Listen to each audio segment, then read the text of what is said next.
로마서 5장 15절부터 21절까지입니다. 그러나 그 은사는 그 범죄와 같지 아니하니 곧 한 사람의 범죄를 인하여 많은 사람이 죽었은즉 더욱 하나님의 은혜와 또한 한 사람 예수 그리스도의 은혜로 말미암은 선물은 많은 사람에게 넘쳤느니라. 또 이 선물은 범죄한 한 사람으로 말미암아 마음은 것과 같지 아니하니 심판은 한 사람으로 말미암아 정죄에 이르렀으나 은사는 많은 범죄로 말미암아 의롭다 하심의 이름이니라. 한 사람의 범죄로 말미암아 사망이 그 한 사람을 통하여 왕노릇하였은즉 더욱 은혜와 의의 선물을 넘치게 받은 자들은 한 분 예수 그리스도를 통하여 생명 안에서 왕노릇하리로다. 그런즉 한 범죄로 많은 사람이 정죄에 이른 것 같이 한 의로운 행위로 말미암아 많은 사람들이 의롭다 하심을 받아 생명에 이르렀으니라. 한 사람이 순종하지 아니함으로 많은 사람이 죄인 된 것 같이 한 사람이 순종하심으로 많은 사람이 의인이 되리라. 율법이 들어온 것은 범죄를 더하게 하려 함이라. 그러나 죄가 더한 곳에 은혜가 더욱 넘쳤나니 이는 죄가 사망 안에서 왕노릇한 것 같이 은혜도 또한 의로 말미암아 왕노릇하여 우리 주 예수 그리스도로 말미암아 영생에 이르게 하려 함이라. 아멘. 이 시간은 우리 학생부와 청년부에서 준비한 찬양을 하나님께 올려드리겠습니다.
다시 숨을 고르고 거칠은 이 길을 달리기 고난도 실망도 나를 멈출 순 없네.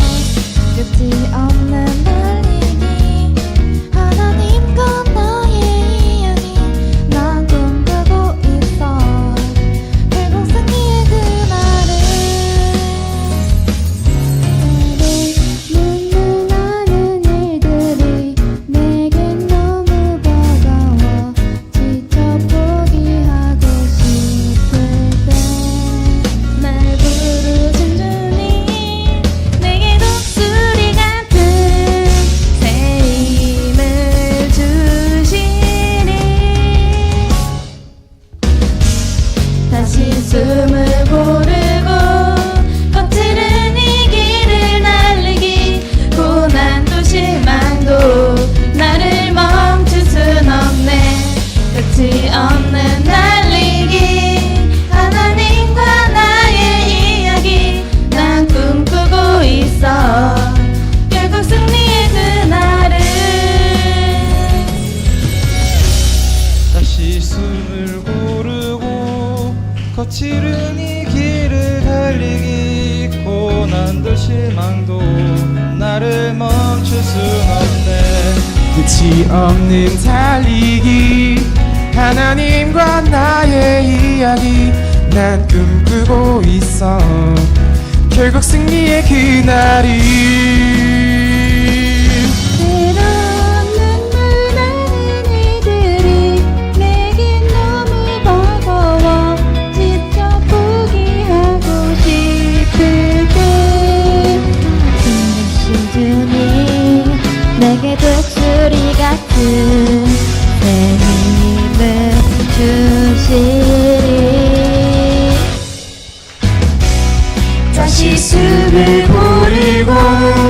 거칠은 이 길을 달리기 고난도 실망도 나를 멈출 순 없네. 끝이 없는 달리기 하나님과 나의 이야기 난 꿈꾸고 있어. 결국 승리의 그날이 다시 숨을 고르고 거칠은 이 길을 달리기 고난도 실망도 나를 멈출 순 없네. 내가 달려야 할 길 나의 젊음을 다 쏟아내 내 사랑 내 운명 나의 주님께 달리기.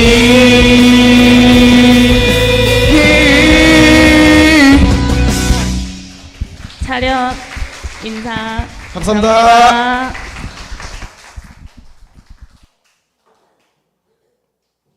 네, 감사합니다. 목사님 나오셔서 말씀 선포할 적에 많은 은혜 받으시길 바라겠습니다. 기도하겠습니다. 하나님 감사합니다. 오늘도 거룩한 주일을 맞이하여 하나님 앞에 나올 수 있도록 우리의 심령을 하나님 붙들어 주시고 하나님께 있게 하시니 감사를 드립니다.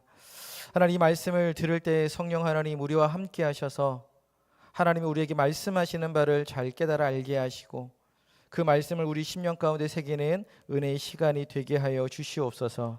예수 그리스도 이름으로 기도드립니다. 아멘. 예, 오늘 아침에 와서 우리 학생부 청년부 특송하는 연습을 봤는데 멀리서 봤는데 와 우리 교회에 이렇게 많은 학생과 청년이 있었네 라고 하는 그런 마음이 들더라고요. 가사를 보니까 그런 가사가 있어요. 하나님을 향해 끝까지 달려가는 계속해서 하는 달리기에 대한 이야기를 하더라고요. 여러분 맞습니다. 우리 신앙은요 정말 주님 앞에 끝까지 달려가는 그런 경주인 줄 믿습니다. 근데 문제는 너무 힘들죠. 달리다가 포기하고 싶고 달리다가 멈추고 싶은데 그래서 여러분 우리에게 필요한 게 뭐냐면 은혜라고 하는 거예요. 그래서 오늘의 말씀이 여러분 제목을 한번 읽어볼까요? 같이 시작. 은혜 아니면 살아갈 수가 없네. 예. 여러분 우리가 달리기 할 때 주님 앞에 달리는 그 믿음의 경주 가운데 가장 필요한 것이 있다면 바로 이 은혜라고 하는 것입니다.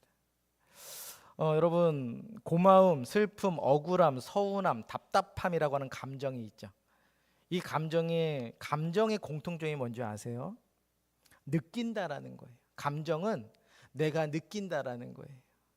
서운함을 느끼고 답답함을 느끼고 억울함을 느끼고 슬픈 걸 느끼고 감사한 걸 느끼고. 여러분 느낀다라고 하는 건 뭐냐면 외부적인 무슨 요인이 있어야 돼요.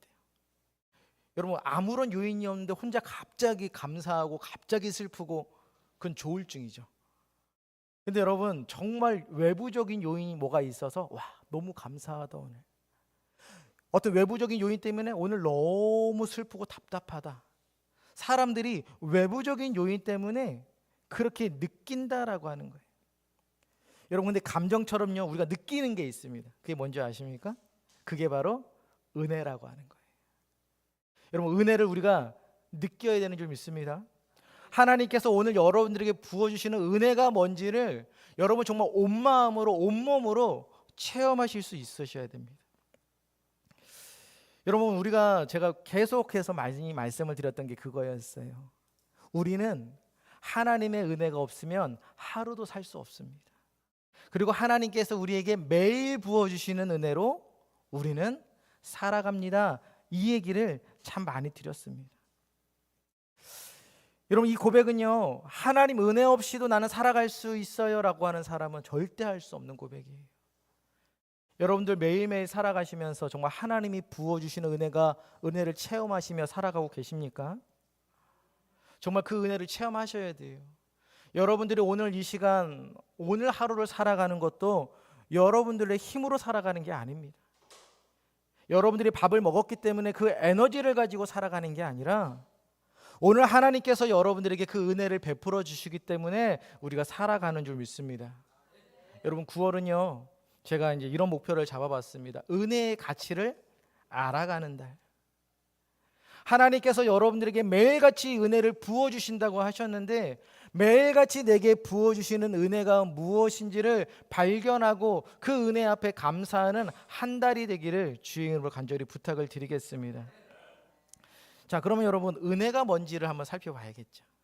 우리가 보통 뭐 설교를 잘 듣고 나면은 그런 이야기를 많이 하세요. 어떤 이야기 하세요? 그렇죠. 은혜 받았습니다. 이 얘기를 많이 하신다라는 거예요. 여러분 그러면 이 은혜 받았습니다라는 말을 잘 생각해 보면 어떤 의미로 했을까라고 보면 오늘 그 말씀이 내게 울림이 됩니다. 오늘 그 말씀이 내게 참 감동이 됩니다. 내가 몰랐던 말씀을 깨달았습니다. 아마 그런 의미로 은혜 받았습니다. 아마 이렇게 표현을 하실 거예요. 여러분 국어사전을 보니까 은혜라고 하는 단어를 사랑으로 베풀어주는 혜택이라고 되어 있어요. 그리고 여러분 구약성경, 신약성경에도요 은혜라는 말이 참 많이 등장합니다. 구약에서 주로 은혜라고 하는 말을 번역할 때 헨이라고 하는 단어를 사용합니다. 그리고 신약성경에서는 카리스라고 하는 단어를 사용합니다. 여러분 이 두 가지의 단어는요 일반적으로 어떻게 쓰냐면 높은 사람이 아랫사람에게 베풀어주는 호의 그리고 친절한 사랑 이런 걸로 표현을 하는데 이 단어가 성경에서 쓰였을 때는요 그렇게 사용되지 않아요. 성경에서 헨이라고 카리스라고 사용했을 때에는 공로 없는 자들에게 하나님께서 주시는 하나님의 사랑, 그게 바로 은혜라고 하는 말에 담겨져 있는 의미입니다. 그리고 우리를 용서하시고 죄에서 건져주시는 구원, 이게 여러분 은혜에 담겨진 의미입니다. 그러니 여러분 내가 은혜 받았습니다라고 하는 말은요 단지 내가 감동받았습니다가 아니라 은혜 받았습니다는 하나님 오늘 내게 베풀어 주시는 그 은혜와 그 사랑을 내가 깨닫습니다. 정말 내가 말씀을 통해서 망각하고 잊어버리고 살다가 오늘 말씀을 들었더니 아 그렇군요.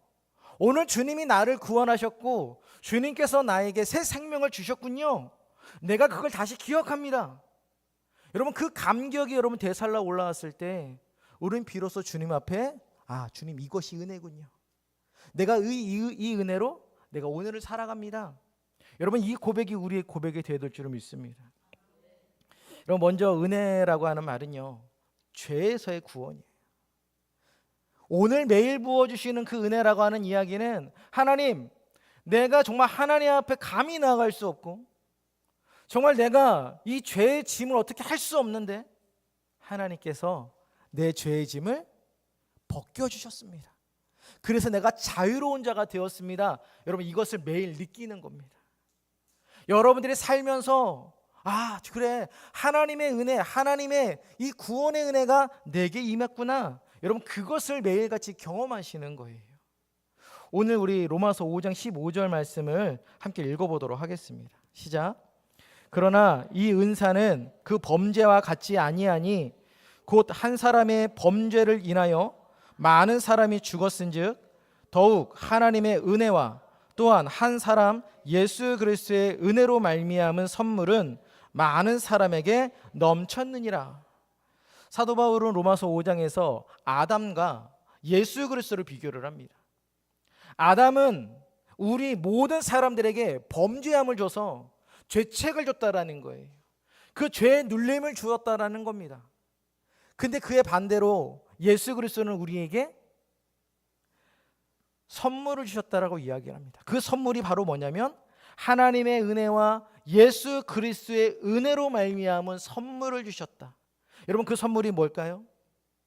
구원이라고 하는 겁니다. 아담은 우리에게 죽음을 주었고 심판을 주었지만 예수 그리스도는 우리에게 생명을 주었고 구원을 주신 줄 믿습니다. 오늘 사도 바울은 그것을 우리에게 강조하는 거예요. 여러분들이 매일 부어주시는 은혜라고 하는 건 하나님 내가 그 아담의 죄로 말미암아 그 아담의 부패함으로 인하여서 내가 죄를 짓게 되었고 그 죄로 말미암아 내가 죽게 되었는데 하나님께서 그런 나를 그냥 죽게 내버려 두지 아니하시고 오늘 그 예수 그리스도를 통해서 내게 새 생명을 주셨습니다. 여러분 그것이요 그 고백이요 여러분들의 날마다 삶 가운데에서 나와야 되는 줄 믿습니다. 여러분 그래서 여러분 은혜 받았습니다라고 하는 말은요 그리스도께서 자신의 생명을 대신 주시고 우리를 구원하셨습니다에 대한 고백이에요. 언제나 이 고백이 여러분들의 입술 가운데에서 여러분 고백되어지기를 간절히 축원합니다. 여러분, 그리고 은혜라고 하는 말은요, 어떤 의미가 있냐면 값없이 받았다라는 거예요. 공짜로 받았다라는 거예요. 제가 오늘 다른 설교 시간에도 이런 말씀 많이 드렸어요. 여러분, 왜 하필 노아 당시에 하나님께서 수많은 사람들 가운데 노아를 택하셨냐는 거예요.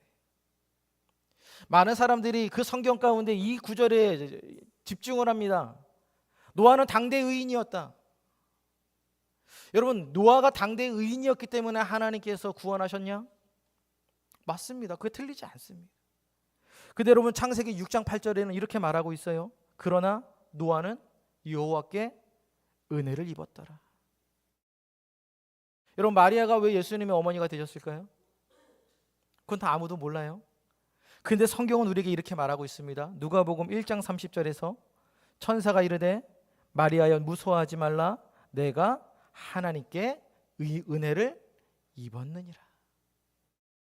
여러분, 하나님의 은혜가 있었기 때문에 노아가 그 많은 사람들 가운데 구원을 받는 줄 믿습니다. 여러분, 마리아가 그 수많은 여인들 가운데에 예수님의 어머니가 되었던 건 하나님의 은혜가 있었기 때문이라는 거예요. 마리아라고 하는 여인 자체가 대단해서가 아니라 하나님의 은혜가 그 여인에게 임했다라고 하는 겁니다. 여러분, 그렇다면 저와 여러분들이 하나님의 백성이 된 이유는 다른 게 아니에요. 여러분들이 다른 사람보다 더 예뻐서, 더 괜찮아서, 더 신앙이 좋아서 아니에요. 우리는 한마디로 고백할 수밖에 없습니다. 하나님의 은혜 때문입니다. 여러분들이 오늘을 살아가는 이유는요, 다른 사람보다 여러분들이 더 의로워서 하나님이 생명을 연장해 주시는 게 아니라 하나님께서 여러분들에게 은혜를 주시기 때문에 오늘 하루를 더 살아갈 수 있는 줄 믿습니다. 그렇다면 여러분, 우리는 오늘 하루를 어떻게 사셔야 돼요? 은혜 받은 자로 살아가는 거예요. 저는 이 말이 참 마음에 새겨지는데요. 오늘 우리가 살고 있는 이 오늘은요, 어제 죽은 자들이 그렇게 바라던 오늘이었다라는 거예요. 이게 성경 말씀은 아닌데요, 제가 어느 그 병원과 장례장에 갔을 때 읽었던 문구입니다. 저는 오늘 아무런 생각도 없이 그냥 하루를 살아가죠. 아침에 눈을 떴으니 그냥 밥을 먹고 살아갑니다. 근데 잘 생각해 보면 오늘 이 하루는요, 어쩌면 어떤 사람에겐 그렇게 바랬던 그 하루일 수 있다라는 거예요. 그렇다면 우리는 어떻게 사셔야 돼요? 그냥 내게 주어졌으니 어쩔 수 없이 살아가는 게 아니라 오늘 여러분들은 오늘 이 하루를요, 최선을 다해 살아가는 겁니다. 어떤 최선이요? 하나님, 내게 주신 그 은혜를 내가 깨달아 알며 살아가기를 원합니다. 하나님, 내가 값없이 받았으니 그 값없이 받는 걸 내가 값없이 내가 주변 사람들과 하나님께 돌려드리겠습니다. 여러분, 이 고백, 은혜는 하나님 내가 값없이 받았습니다라고 하는 그 고백인 줄 믿습니다. 그러니 여러분들이 앞으로 내가 은혜 받았습니다라고 하는 말은요, 하나님, 내가 하나님 앞에 참 값없이 받은 게 많습니다. 그 은혜가 참 큽니다. 그러니 하나님, 내가 그것을 돌려드리는 삶을 살게 하여 주시옵소서. 이 고백으로 은혜 받았습니다라고 하는 말을 고백하시는 여러분들 되시기를 축원합니다. 그리고 여러분, 은혜에는요, 하나님의 도우심이라고 하는 의미가 있어요. 여러분, 시편 30편 10절을 보면 이런 말씀이 있습니다. 화면에도 있습니다. 여호와여 들으시고 내게 은혜를 베푸소서, 여호와여 나를 돕는 자가 되소서 하였나이다. 여러분, 다윗이 고백합니다. 하나님, 내게 은혜를 베풀어 달라고 기도합니다. 그러면서 하는 이야기가 뭐냐면, 주님, 나를 돕는 자가 되어 주시옵소서. 여러분, 오늘 하나님께서 여러분들 곁에서 도우시고 보호하시는 분이신 줄 믿으십니까? 여러분, 그래서 여러분 그 성령을 향하여 보혜사라고 이야기를 하는 거예요. 내 곁에서 친히 나를 지키시고 보호하시고 인도해 주시는 분이라고 하는 의미로서의 보혜사, 그 성령을 향하여 우리는 그렇게 이야기를 하는 겁니다. 마치 여러분들이 세상 가운데 혼자 뚝 떨어져서 살아가는 것 같지만, 정말 아무도 나를 돌아보지 않아서 나 혼자 살아가는 것 같지만, 정말 서운하고 답답하고 억울한 마음을 갖고 살아가는 것 같지만 그렇지 않다라고 이야기를 합니다. 오늘도 하나님은 여러분들의 형편에 맞게끔 여러분들을 도우시고 붙드시는 분이신 줄 믿습니다. 그러니 여러분, 은혜 받았습니다는 하나님, 오늘도 하나님이 나를 도와주시는군요. 오늘도 하나님이 나의 모든 삶을 채워주시는군요. 아, 오늘도 하나님이 나를 지켜주시는군요. 여러분, 이 신앙 고백인 줄 믿습니다. 그리고 또 우리 20절부터 우리 21절에 있는 말씀을 한번 읽어보도록 하겠습니다. 시작. 율법이 들어온 것은 범죄를 더하게 하려 함이라. 그러나 죄가 더한 것에 은혜가 더욱 넘쳤나니 이는 죄가 사망 안에서 왕노릇한 것 같이 은혜도 또한 의로 말미암아 왕노릇하여 우리 주 예수 그리스도로 말미암아 영생에 이르게 하려 함이라. 여러분, 율법이 들어온 것은 범죄를 더하게 하려 함이고 그러나 죄가 더한 것에 은혜가 더욱 넘쳤다라고 사도 바울이 우리에게 이야기를 합니다. 여러분, 율법이 우리에게 주어진 것은요, 율법을 지킴으로 말미암아 구원을 얻으라고 하는 게 아닙니다. 율법은 그 율법을 지키면서 뭘 발견하라고 하는 거냐면 하나님, 내가 참 무능합니다라고 하는 걸 발견하는 거예요. 여러분, 이 세상에 율법을 온전히 지킬 수 있는 사람이 있습니까? 단 한 사람도 없어요. 그래서 여러분, 율법을 지켜서 구원을 받는다라고 하는 말은요, 그거는 말이 되지 않는 거예요. 우리는 율법을 지키면 지킬수록 뭘 발견하냐면 난 참 안 됩니다. 나는 구제불능입니다. 하나님, 나는 아무것도 아닙니다. 이 고백밖에 할 수가 없는 거예요. 여러분, 이것을 깨닫게 하시는 게 누구냐면 바로 성령의 은혜인 줄 믿습니다. 사람들은요, 다들 자기 잘난 맛에 살아가요. 한때 내가 뭔가를 막 한 거에 대해서 그걸 참 뿌듯이 여깁니다. 내가 어떤 사람인 줄 알아? 나 이런 삶을 살았어. 사람들이 자꾸만 그것을 놓으려고 합니다. 과거에 내가 뭔가를 이루었던 걸 자꾸만 붙들고 살아가려고 합니다. 아니, 혹은 어떤 사람들은요, 내가 먼저 붙들 만한 것들을 자꾸만 잡고 싶어 합니다. 그래서 그걸 우리는 보통 뭐라고 얘기하냐면 성공이라고 이야기를 하죠. 근데 여러분, 아무리 우리가 그것을 누리고 자꾸만 잡으려고 해도요, 그것이 우리에게 참 만족을 주지 않는다라고 하는 겁니다. 오늘 그래서 사도 바울이 이야기합니다. 율법이 들어온 것은 범죄를 더하는 것이고, 여러분, 율법이 우리를 의롭게 하지 않습니다. 오히려 내 죄를 더 드러나게 해서 내가 참 형편없는 사람이 됐구나라는 걸 자꾸만 알게 하는 거예요. 그러니 여러분, 율법을 가까이 하면 할수록 내가 어떤 존재처럼 보여요? 그렇죠. 아무것도 아닌 정말 형편없는 사람처럼 보인단 말이에요. 근데 여러분, 놀라운 건 뭔지 아세요? 그래서 하나님께서 우리에게 무엇을 주시냐면 은혜라고 하는 걸 주셨다라는 거예요. 여러분, 은혜를 주신 자의 특징이 뭔지 아십니까? 내 자신을 봤을 때 와, 난 형편없어, 나는 아무것도 아니야, 이렇게 말했던 사람이요, 은혜를 받는 순간 어떻게 되냐면 하나님, 그 형편없는 자를 하나님께서 이렇게 사용해 주셨군요, 이게 하나님의 은혜입니다라고 하나님 앞에 고백할 수 있다라고 하는 거예요. 제가 지난번 설교 때도 말씀을 드렸죠. 여러분들이 누구인지는 아무런 상관이 없다고. 모세가 이야기합니다. 주님, 내가 누구입니까? 하나님께서 말씀하시죠. 야, 네가 누군지는 상관없어. 네가 대단하면 얼마나 대단할 거고, 네가 형편없으면 얼마나 형편없을 거야. 내가 너와 함께한다. 내가 너와 함께하면 너는 아무리 형편없어도 너는 대단한 존재가 되는 거고, 내가 너와 함께하지 않으면 너희가 아무리 대단하다고 말할지라도 너희는 형편없는 자가 된다. 주님이 오늘 우리에게 그 얘기를 하시는 거예요. 그러니 여러분, 은혜는요, 형편없는 자에게 주시는, 여러분, 그것이, 그 형편없는 자를 도우시는 그 하나님의 도우심이, 그것이 은혜인 줄 믿습니다. 오늘 주님이 말씀하시는 거예요. 내가 너를 돕는다. 내가 너를 돕는다. 내가 너와 함께한다. 그러니 네가 신앙생활하다가 이것저것들 지키다가 좌절하고 낙마하고 쓰러져서 하나님, 난 못합니다, 나 이젠 더 이상 안 합니다 라고 말하지 말고 내가 오늘 너에게 부으시는 그 은혜를 기억하라라고 이야기를 하십니다. 여러분, 우리가 주님 안에 거하면 모든 것을 할 수 있는 줄 믿습니다. 요한복음 15장 5절을 보면 예수님께서 이렇게 말씀하세요. 화면에도 있습니다. 나는 포도나무요 너희는 가지라. 그가 내 안에 내가 그 안에 거하면 사람이 열매를 많이 맺나니 나를 떠나서는 너희가 아무것도 할 수 없습니다. 여러분 이 말씀은요 무슨 말씀이냐면 내가 주님 안에 거할 때 비로소 풍족해진다라고 하는 거예요. 여러분 사람들이요 열심히 살아가지요. 열심히 공부하고 열심히 일을 합니다. 왜요? 그것이 마치 내 삶을 뭔가 채워줄 거라고 사람들이 생각하기 때문에 그래요. 그런데 여러분 성경은요 우리에게 그런 얘기를 합니다. 아무리 내 힘으로 뭔가를 내 삶에 막 채워도 내 삶에 그리스도가 없으면요 우리의 삶은 공허할 뿐이라고 이야기를 합니다. 오늘 주님이 우리에게 말씀하시는 거예요. 너희가 나를 떠나서 무엇을 할 수 있다고 생각하냐? 그럴 수 없대요. 우리는 하나님을 떠나서는 그리스도를 떠나서는 아무것도 할 수 없다고 주님이 오늘 분명히 우리에게 이야기를 하고 계십니다.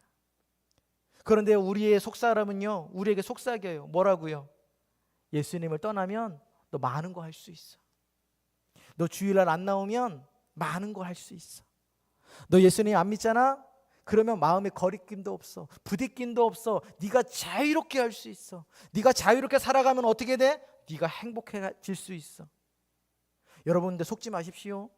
이건 속임입니다. 사탄의 속임입니다. 사탄은요 오늘로 우는 사자와 같이 여러분들을 삼키려고 찾는다라는 거예요. 계속 여러분들의 마음을 두들깁니다. 괜찮아. 하나님 안 믿어도 예수님 안 믿어도 예수 그리스도가 네 삶이 없어도 네 삶은 아무렇지도 않아. 아무도 바뀌는 건 없어. 여러분 실제로 여러분 내가 예수님을 떠나서 교회를 안 나오고 말씀은 안 읽고 하나님과 상관없는 삶을 살아보면 어떻습니까? 내 삶이 뭐 달라지나요? 크게 달라지지 않아요. 그냥 사라진단 말이에요. 똑같이 밥 먹고 똑같이 행동하고 똑같이 일하고 특별하게 나에게 무슨 엄청난 막 재앙이 내리거나 그렇지 않아요. 그러다 보니 사람들이요 그 사탄의 속임 가운데 자꾸 넘어갑니다. 근데 여러분 오늘 이 말씀을 꼭 기억하시기를 바랍니다. 여러분들은요 예수 그리스도를 떠나서는 아무것도 할 수 없는 존재인 줄 믿습니다. 여러분 그러니 사도 바울이 이야기했던 주님 내게 능력 주시는 자 안에서 하나님 내가 모든 것을 할 수 있습니다. 정말 이 고백이 우리의 고백이 되어지는 줄 믿습니다. 여러분들의 힘으로 하는 게 아닙니다. 오늘도 내게 주시는 그 힘을 가지고 나아가는 줄 믿습니다. 자 그러면 여러분 우리가 이 은혜가 이렇다라고 말씀을 드렸는데 가장 중요한 게 뭐냐면 은혜라고 하는 걸 맛을 알아야 되는 거예요. 여러분 아이들한테 뭔가를 처음에 밥을 먹이고 음식을 먹일 때 어때요? 아이들이요 안 먹죠.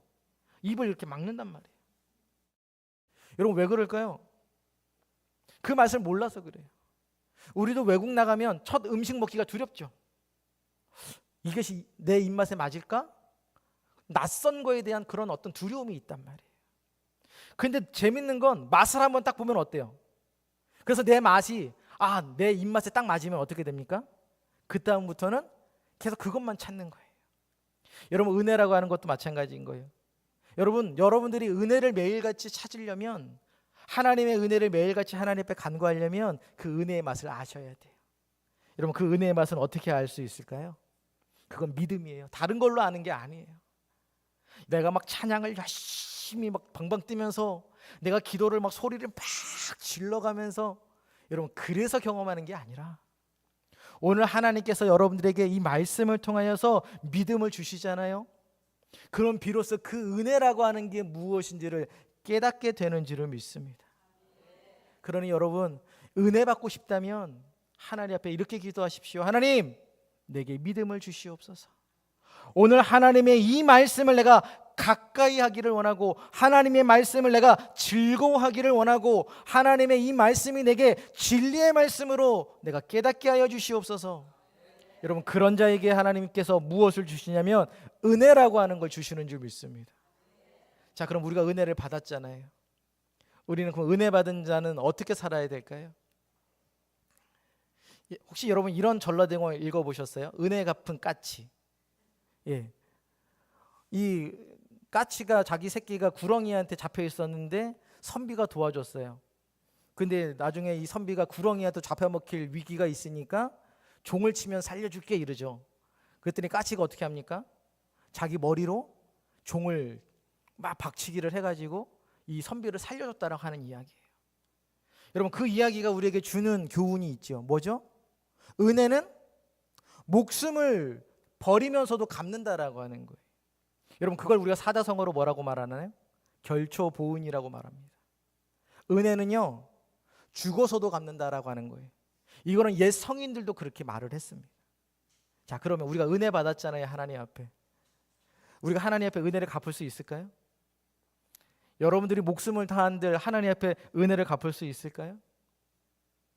여러분, 다윗도 이렇게 고백을 하는 거예요. 다윗도 시편 116편 12절에서 15절까지 하나님 앞에 은혜를 받은 자로 이렇게 고백을 합니다. 화면에 있습니다. 내게 주신 모든 은혜를 내가 여호와께 무엇으로 보답할까? 여러분, 다윗이 이야기하는 거예요. 내가 하나님 앞에 받은 은혜를 내가 무엇으로 내가 보답할까? 13절에 이야기합니다. 내가 구원의 잔을 들고 여호와의 이름을 부르며 그의 경건한 자들의 죽음은 여호와께서 보시기에 귀중한 것이로다. 여러분, 다윗이 하나님, 내가 이것을 해서 갚습니다, 저것을 해서 갚습니다 라고 말하지 않아요. 다윗이 어떻게 이야기합니까? 하나님, 내가 구원의 잔을 높이 듭니다. 그리고 하나님의 이름을 내가 부릅니다. 여러분, 그게 은혜를 보답하는 길이라고 이야기를 합니다.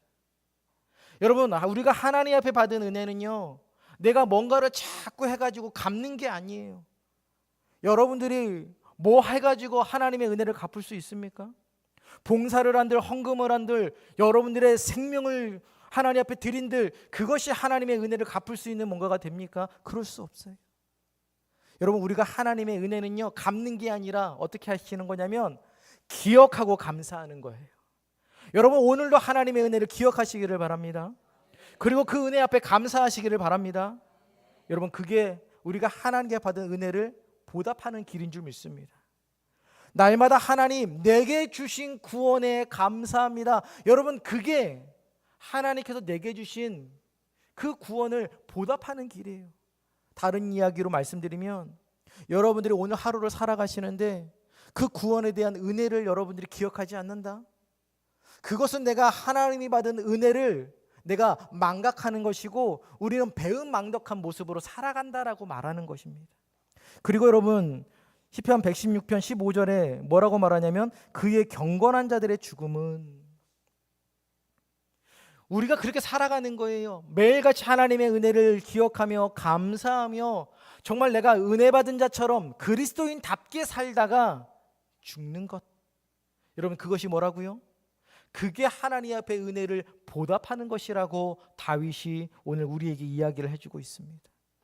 여러분, 하나님 앞에 받은 은혜 보답하는 거 어렵지 않아요. 그냥 여러분 그 은혜 앞에 감사하시면 돼요. 날마다 기억하면서 하나님 감사합니다. 오늘도 그 은혜로 내가 오늘 하루를 살았습니다. 그렇게 매일매일을 살다가 어떻게 하시는 거예요? 주님을 만나는 것. 여러분, 그것이 하나님께서 내게 베풀어 주신 그 은혜 앞에 보답하는 길인 줄 믿습니다. 여러분, 제가 매일 부어주시는 은혜라고 하는 단어를 제가 사용을 했잖아요. 이거는 우리의 믿음의 선배들이 계속해서 했던 이야기예요. 하나님이 어쩌다 한번 주시는 게 아니라 매일 부어주신다라는 거예요. 여러분들, 우리가 아침에 일어나고 제일 먼저 여러분 하는 게 운동하고 씻고 밥 먹는 거예요. 끼니가 되면 밥을 먹어야 돼요. 그래야 우리가 어떻게 할 수 있어요? 힘을 내서 살아갈 수 있는 거예요. 마찬가지인 겁니다. 하나님께서 오늘 우리에게 매일같이 은혜를 부어주시지 않으면요, 우리가 살아갈 수 없어요. 여러분, 우리가 한 끼, 두 끼, 세 끼 안 먹는다고 금세 죽지 않아요. 근데 점점 어떻게 됩니까? 기력을 잃어가요. 여러분, 하나님의 은혜가 오늘 하루 없으면 그거 없다고 죽지 않습니다. 근데 매일같이 그 은혜가 없이 살아간다라고 하는 건 마치 매일같이 기력이 빠져가는 것과 똑같은 거예요. 그러니 여러분, 이 매일 부어주시는 그 은혜는요, 하나님의 은혜로 하나님의 힘으로 내가 살아갈 수 있습니다라고 하는 우리의 신앙 고백인 줄 믿습니다.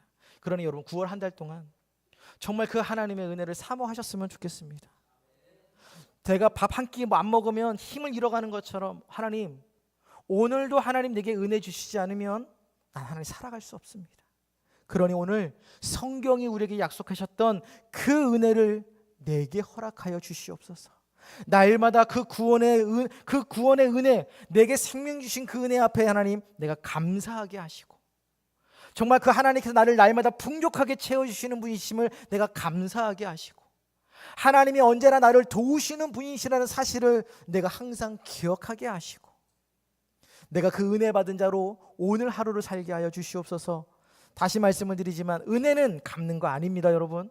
은혜는 기억하며 감사하는 거예요.